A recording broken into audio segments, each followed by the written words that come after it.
ये आज एक निकड़ा जिहा मुशायरा ही बन गया है। अंजुम वड़ैच साहब ने बड़े सोहने शेर सुनाए ने ते ये दोस्ती डोर पितंग दी नहीं वो भी थई ने। मेरी मुराद जनाब फलक शेर नवीद साहब जिहड़ा जग दुमा दौड़ा है। नवीद साहब भैड़े वो ये दोस्ती डोर पितंग दी नहीं तो मुड़ बाकी पिछे गल्लां करसां जनाब जी शुक्रिया। ਇਹ ਦੋਸਤੀ ਡੋਰ ਪਤੰਗ ਦੀ ਨਹੀਂ ਜਦਾਂ ਦਿਲ ਕੀਤਾ ਉਦਾਂ ਤੋੜ ਦਿੱਤੀ वाह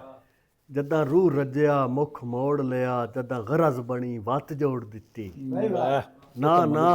ਇਹ ਤੇ ਮੰਗਦੀ ਏ ਸਿਰ ਅਜ਼ਮੈਸ਼ਾਂ ਵਿੱਚ वाह ਤਾਰੀਖ ਮਿਸਾਲ ਕਰੋੜ ਦਿੱਤੀ ਕਈ ਸਜਣਾ ਮਗਰ ਮਰੀ ਗਏ ਤੇ ਕਈਆਂ ਭੀੜ ਦੇ ਵਿੱਚ ਬਾਹ छोड़ ਛੋੜ देते वाह वाह वाह वाह वाह वाह और वायरल है दौड़ा बहुत वायरल है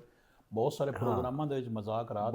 ਇੱਕ ਬੱਚੇ ਪੜਿਆ ਬੜੇ ਉਹਦੇ ਪੜਾਤ ਵਿੱਚ ਬੜੀ ਚਾਸ ਆਈ ਬੜੀ ਪੜ੍ਹਾਈ ਕੀਤੀ ਹੈ ਉਸ ਖੁਦ ਚਸ ਲੈ ਕੇ ਪੜਿਆ ਚਾਸ ਲੈ ਕੇ ਤਾਰੀ ਕਰਕੇ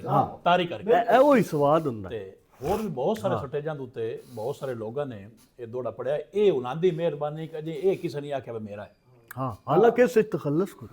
ਮੈਂ ਉਹੀ ਪਿਆ ਨਾ ਇਹ ਕਿਸੇ ਨੇ ਆਖਿਆ ਕਿ ਮੇਰਾ ਲਿਖਿਆ ਕਬਜ਼ਾ ਕਿਸੇ ਨੇ ਕਿਸੇ ਨੇ ਕਿਤੇ